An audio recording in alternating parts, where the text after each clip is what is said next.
Hi guys, I am Michael DeVellis. This is the Powder Group Conversations. We are with Jackie Van Riet. We will be talking about self-expression today. Before we get started, I always want to thank our sponsors. We have Senna Cosmetics, Beekman 1802, Cinema Secrets, Omnia, Muse Beauty Pro, and Skindinavia. You guys make these programs and all of our programming possible. Thank you for your support throughout the year and to all of our community.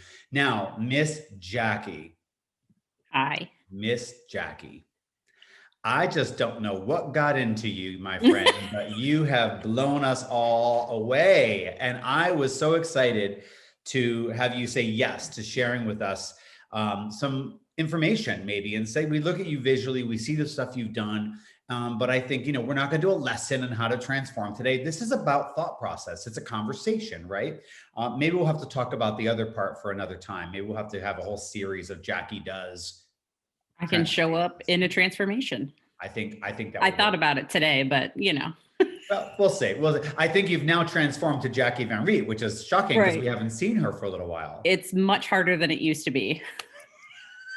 So I want to ask you, for those of our audience, and we've got so many friends in the room today with us listening in, and I know that once we post this to YouTube, lots of your fans and our friends in our community are going to check it out. But for those who don't know a lot about your background, James and I have talked about you being an educator and a part of TPG and all that great stuff. But let's start at the very beginning.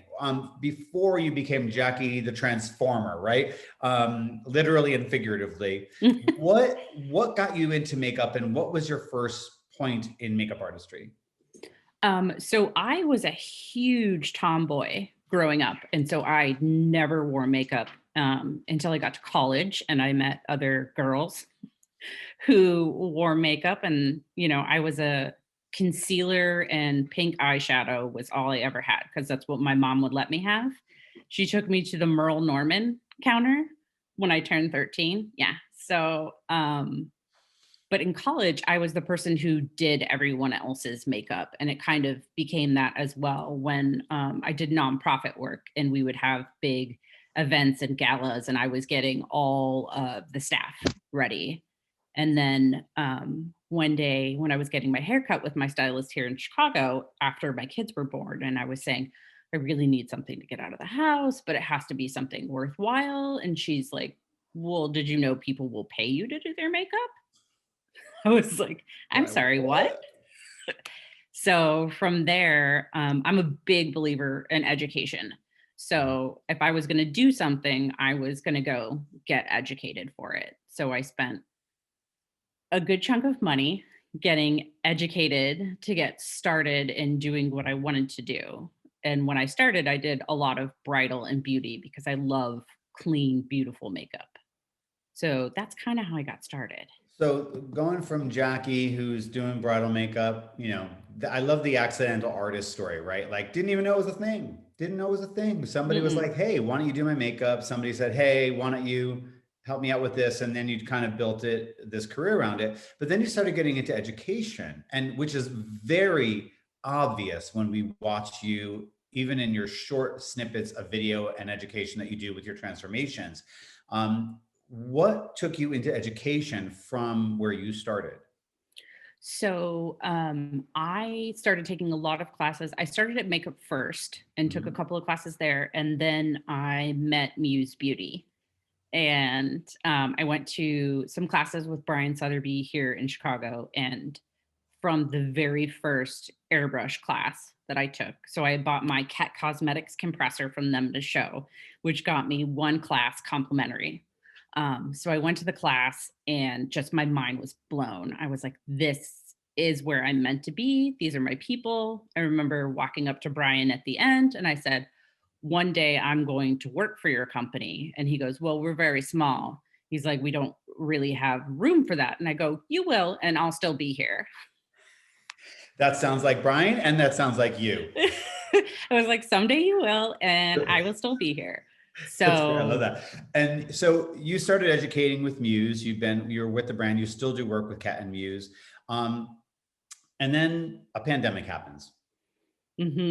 And then everything gets kind of thrown in the air. Now you've done, even back when you did some stuff with us with Sheila McKenna at the Artist Summit in 2019. You've done other programming with us, and you are a transformational artist. You love that idea of transformation. But when did you first start using yourself as the canvas and really transforming yourself in the way that we've been watching you transform yourself?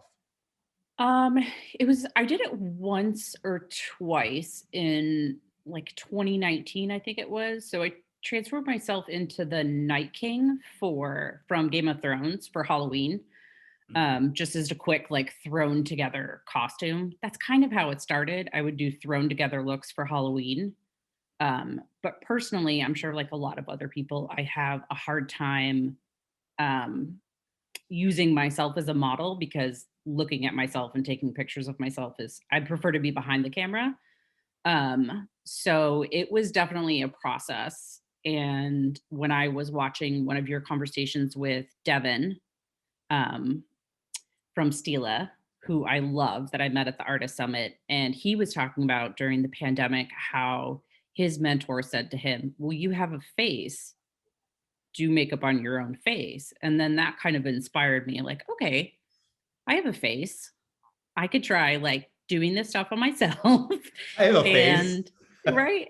And I just kind of took what I tell all of my students, like in my classes. I was like, no one is ever going to know what you did here unless you post it online. Mhm. And so I was like, okay, I'll just start messing around with it and we'll see how it goes. If it's worth something, then maybe I'll post it. And if not, then it was just a fun time to play with makeup. So that's kind So of how. that was summer school that Devin Freeman Mhm. taught summer school last summer. So that was August of last year. Yes. Since August of last year, you have been doing this how regularly? For the most part, it's been once a week since about the end of September. I took a break around December because my kids are off school, and so it's much harder to get that kind of stuff done when I'm parenting as well in their home. Luckily, that's kind of what helped me be able to do this is my kids actually have been in person since Okay. September. Wow. Okay. So I had like a little more like peace of mind to be able to dedicate. They had been home all of the spring and through the summer. And so I had really shifted to being in pandemic mom mode. Right. Right. Um, Well, so I had a little as breathe. many have, Yeah. So I had a you know, little breathing room, right. which allowed for it. So in that short period of time, it's in 5 months basically that you've been sort of doing this in I'm going to say full time, because like you said, putting your regular makeup on was the task today because you're It like, how do I was, do this? Yeah, what? right? Huh? I was like, where does the blush go? Like, and why am I not making this line deeper? And why am I not? Right. So you have been Pickle Rick or Rick Pickle. What's his Pickle name? Rick. Pickle Rick. Yeah. Pickle Rick. You've been President Biden. You've been WandaVision. You've been Wanda from WandaVision. You have been George Michael. You've been Hugh Grant. Where do you start when you're trying to decide like what do I feel like doing today? Is it kind of like I don't know what I like. Where does that moment come from where you go, today I'm going to become this character, this person, that's going to be my self portrait? So I have a huge Pinterest board where I save any and every picture I come across that I think is interesting. It could be just a pattern or line work. But most of the characters that I do are inspired by things that I love to watch. So I'm a huge Marvel nerd, which is why I'm slowly making my way through all the Marvel characters. The Iron Man one was really funny. My husband was making fun of me because as I was painting it, I was actually watching Endgame. So he came upstairs and I was watching Endgame while dressed as, Robert Downey Jr. as Iron Man. He's like, this is maybe a little too method. Uh, No such thing as two method, by the way. right. So it's kind of whatever, I did Justin Bieber because I saw him on Saturday Night Live and like his performance moved me. And then I did President Biden because that felt really important and timely. And then I did Hugh Jackman from The Greatest Showman because I love The Greatest Showman. And it's like the soundtrack that has gotten me through this pandemic. My family is so tired of it. So is my husband. All You and right. me. Elevation, me and you, I don't care who else is with us. We're going to sing all the songs. I love it. So you've also done characters that were not actual humans, right? You've done the wood grain and you've done the neon, and those seemed from me looking at your social media to be some of your more popular ones. What do Mhm. you think makes your self expressions popular or things that appeal to people? That's a really good question. I honestly don't know because I have to send my work. I have two people that I always send every look to. I have one person who's very honest with me and will tell me, no, this is not good, who is my best friend, Meghna. And then I have another, Carrie Pritchard, who we all know, who I Mhm. send a look to, and she's like, oh my God, you're amazing. This is the best. So those are my two, like, is this good enough to post? Because a lot of times I've been doing these for like 6 or 7 hours. And so by the time I'm done, like I can't tell if it's good anymore or not because all I see are the little details that are kind of off. So I don't know. Maybe it's because it's so different from who people know me as, because I was this clean beauty artist. And so picking these random things up and putting all this makeup on my face is a huge change.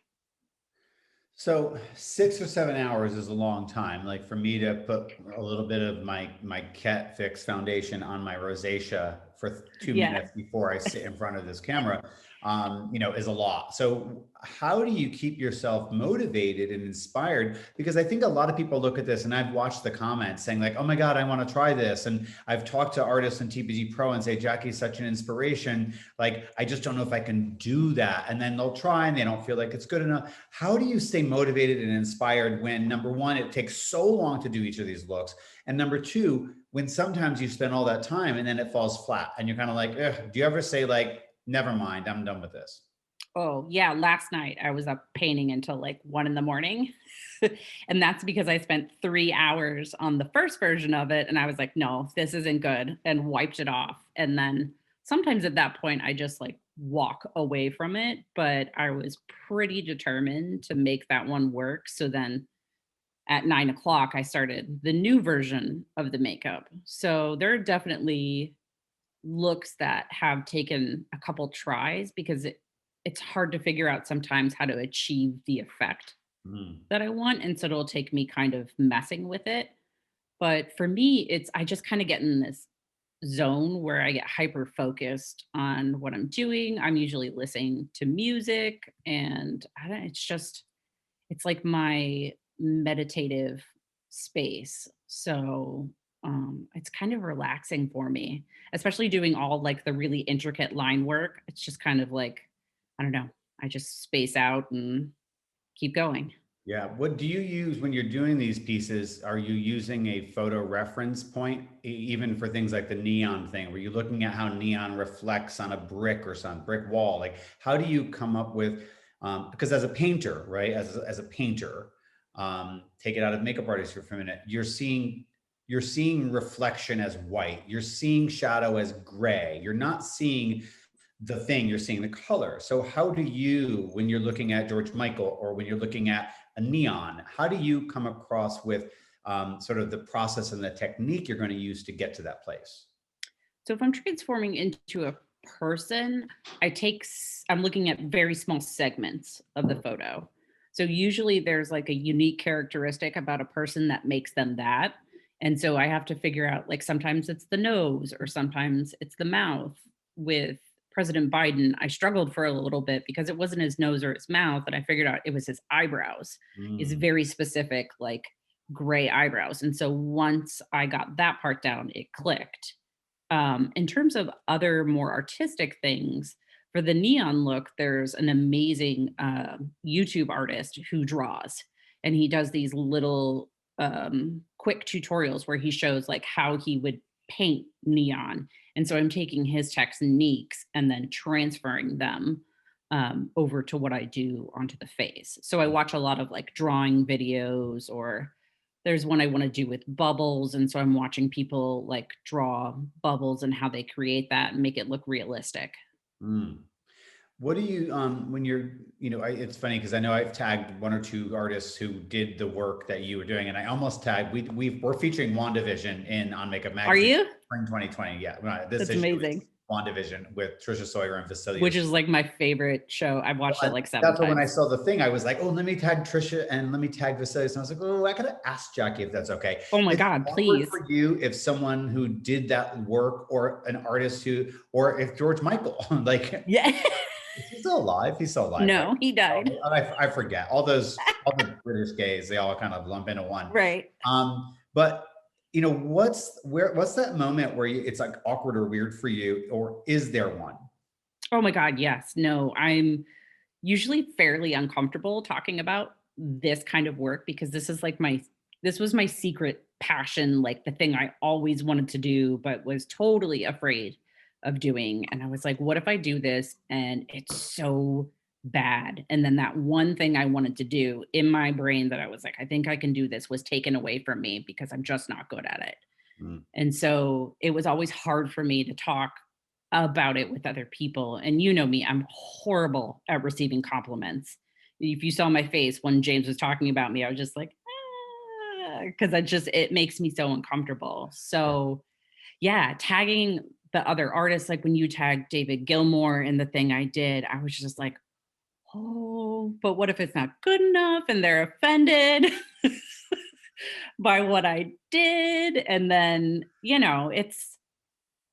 it's amazing to be recognized by other people, but it's just that massive anxiety that I have that someone, it's that impersonation or imposter syndrome where someone's going to look at this and go, what is she doing? Like, why would she even be doing this? Because I look at the Wanda Maximoff thing, and an artist friend of mine, Drew, commented, she's like, I totally forgot that you paint the clothes on yourself. I thought it was just a shirt. And and for me, I'm like, oh, that shirt was like, that's not my best. Like, clothing is hard for me. I haven't really figured that out yet. And so this is what I'm seeing. And so it's just, I don't know. It's always weird for me when people are like, that's great. Cause I'm like, well, but there's this, and this that could be better. Well, there's the argument, Jackie, that when we become so arrogant or full of ourselves or self-important that we can't find fault in our own stuff, that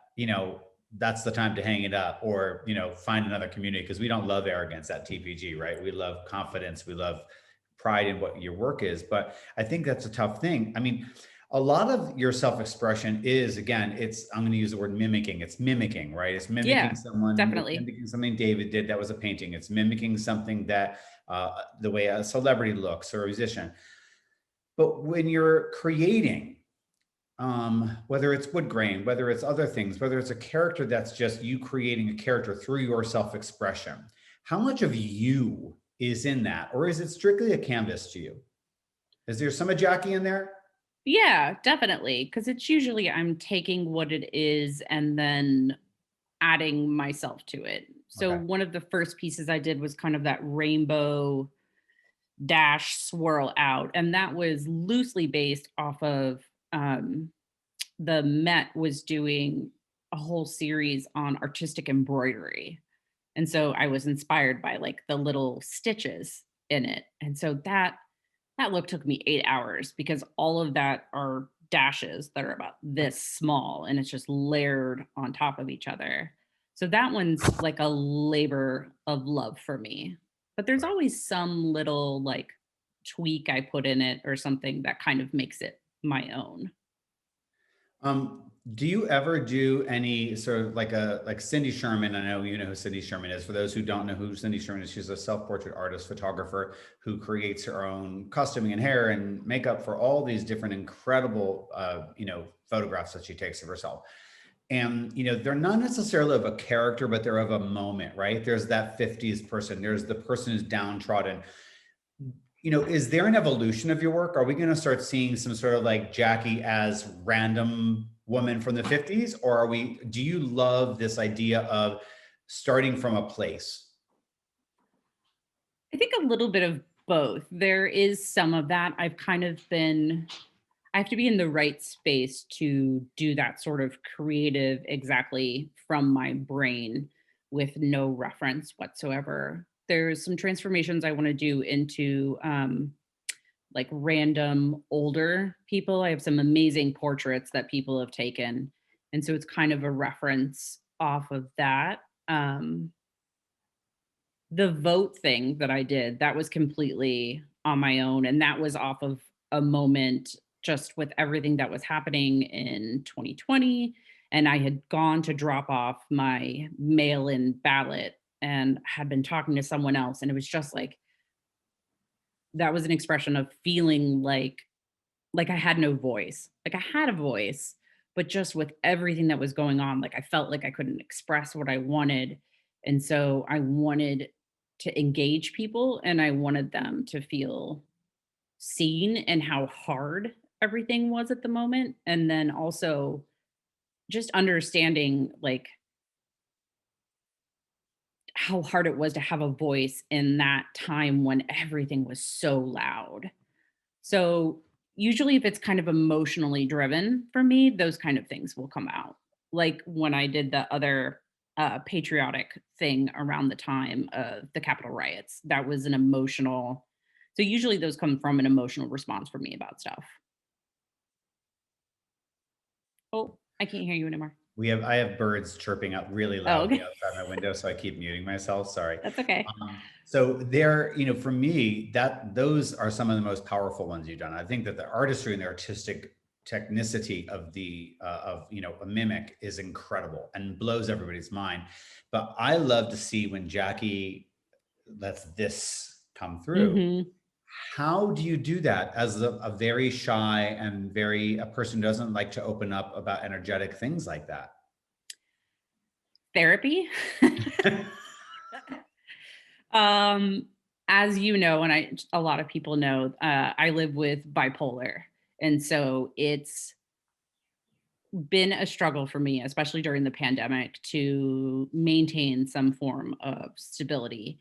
I have an amazing therapist now, and through her, she's been encouraging me to be more vulnerable in what I do. So I have to be in an okay headspace to create those. I have a really amazing art piece that I want to do, but it's so vulnerable and personal that I have not been able to tackle it yet because it will be a really hard one to do, and then B, when you put something like that out there, the fear of how it's going to be received is, because that's a piece of you.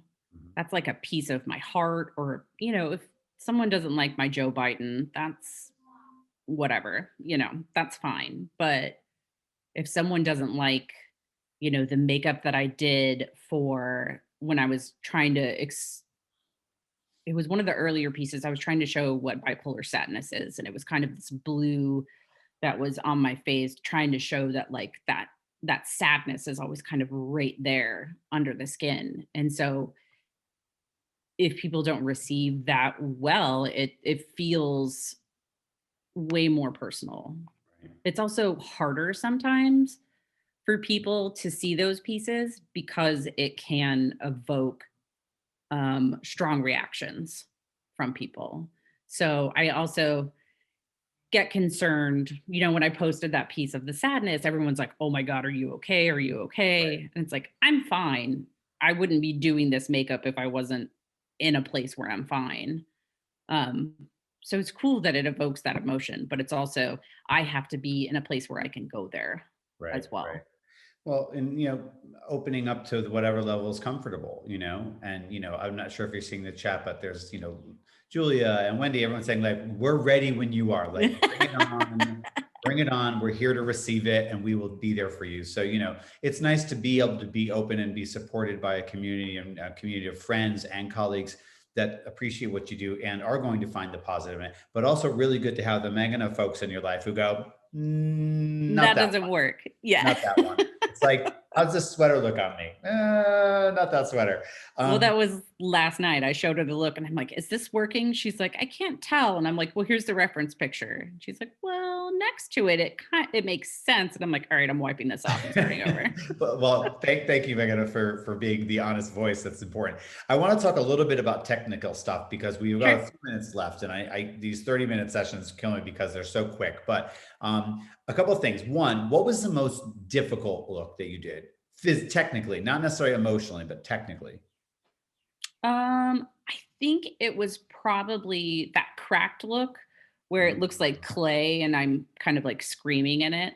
That one was really hard because everything's white and then all I'm using is black and gray and you're trying to create dimension and it's these teeny tiny lines and if you go too hard with one color, I had to wipe off the cheek part at one point. And with that reference photo, it was only like the painting, it was a drawing and it was just this much of the face. So then I had to figure out how to translate it out. But I'm using like fine liner brushes in this. And when you're using black and white, if you mess up, it just kind of destroys that whole section of the face. So, that one's a lot of it, it's just all based in color theory for me. So I just see color and I see shapes. And yeah. It's interesting because when you talk about technique, like what are the products that you use for this? Do you have a standard set of stuff you use, or is it dependent upon the look?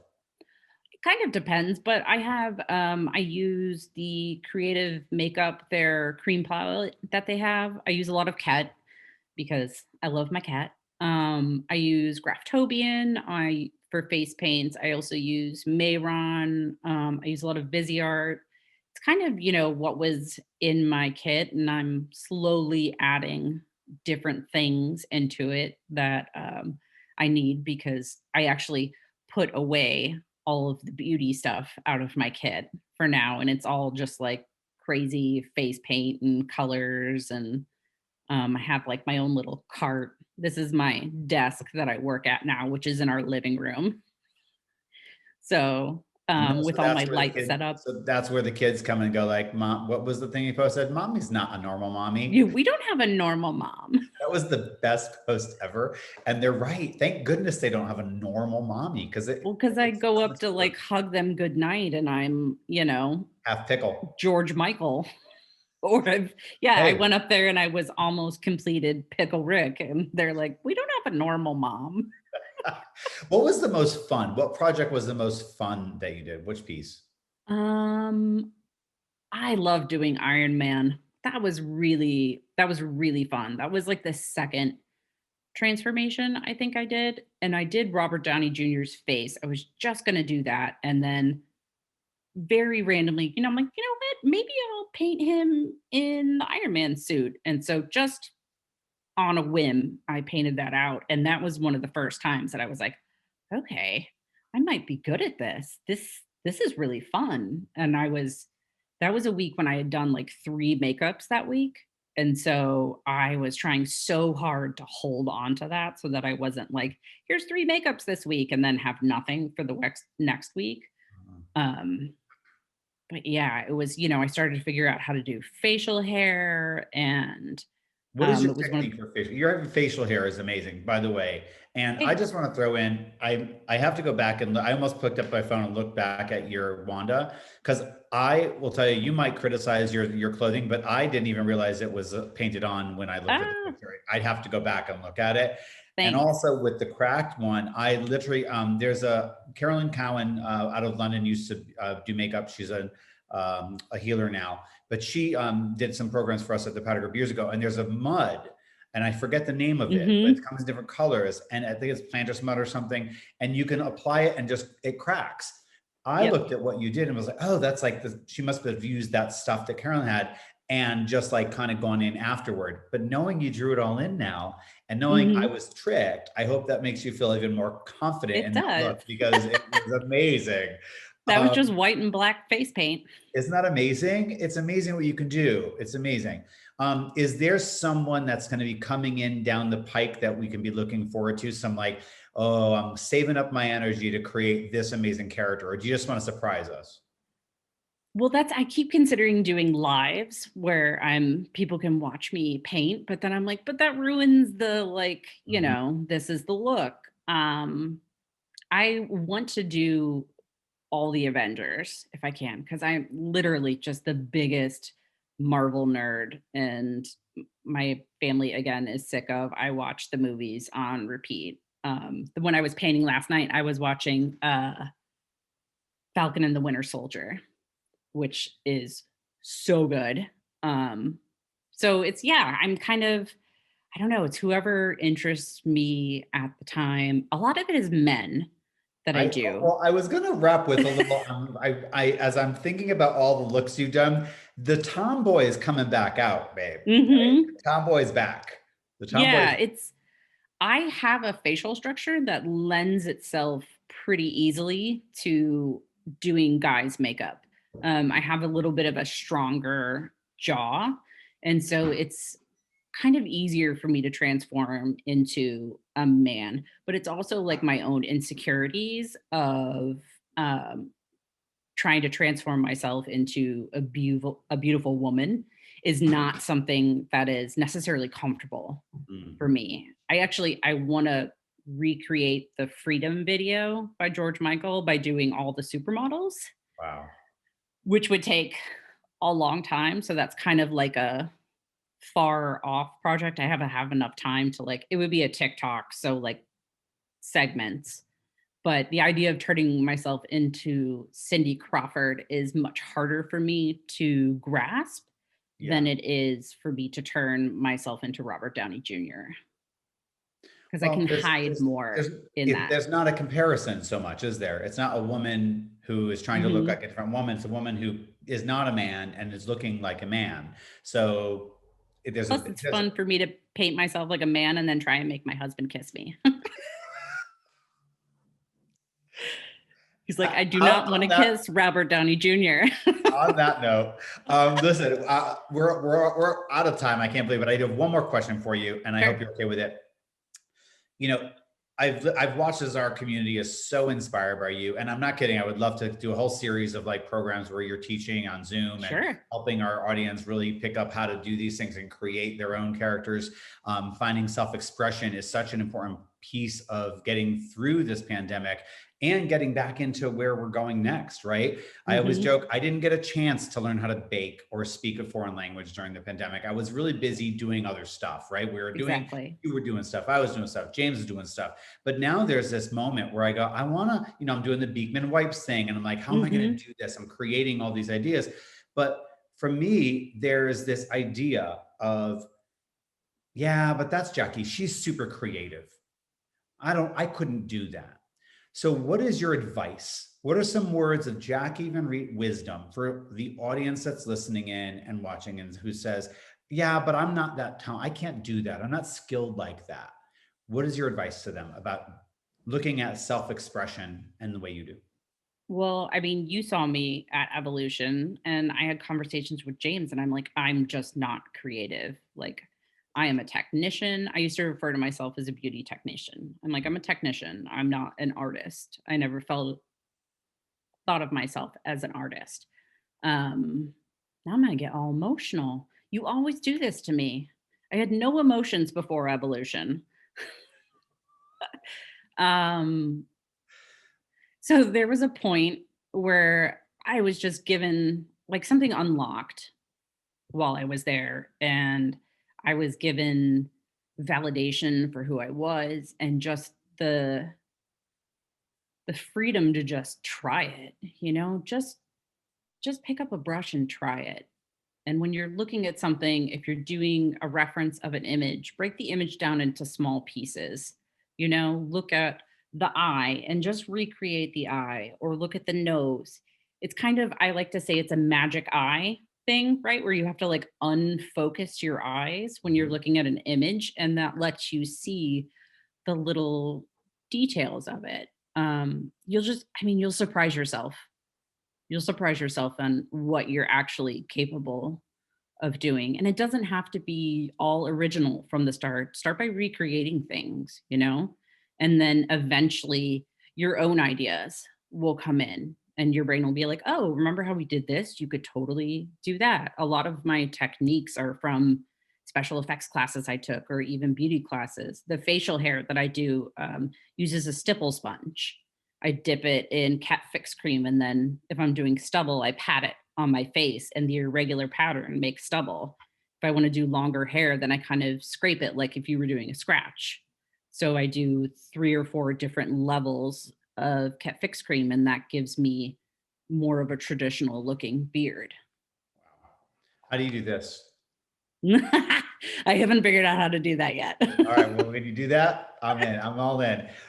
Jackie, you know how much I love you. I'm so grateful that you shared with us today, and we're gonna jump on a call to talk about what we can do next together because we are so inspired by your artistry and your self-expression and everything you've been doing. And as James said before, we're also proud of you. I'm proud of you for focusing on you, but I'm also proud of you for sharing in a vulnerable way and allowing your artistry and your art to inspire other people. And it's such a big deal. And as an educator, you know the impact you can make on folks when you help them get to a place.